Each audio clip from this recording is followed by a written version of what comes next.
સુરતના પુણા વિસ્તારમાં પ્રાથમિક સુવિધાઓનો અભાવ હોવા છતાં કોઈ જ ઉકેલ નહીં આવતા કાર્યકર્તાઓએ ગુજરાત રાજ્ય જાહેર સેવા આયોગમાં ફરિયાદ કરી। સુરત મનપાના સૂત્રો પાસેથી જાણવા મળેલી માહિતી મુજબ અરજદાર કુલદીપ ગોહિલે મનપા પર આરોપ મૂક્યો હતો કે સન 2006 થી મનપામાં સામેલ પુણામાં આટલા વર્ષો પછી પણ પ્રાથમિક સુવિધાઓનો અભાવ છે।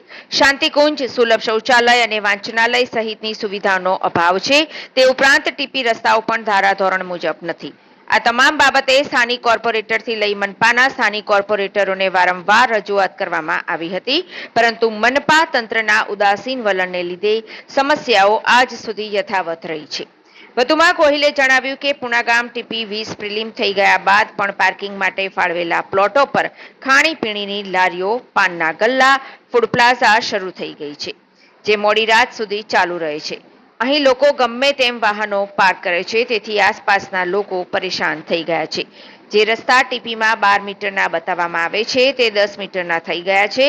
જે રસ્તા 8 મીટરના હોય તે સ્થળ પર 8 કે 7 મીટરના જ હોય છે।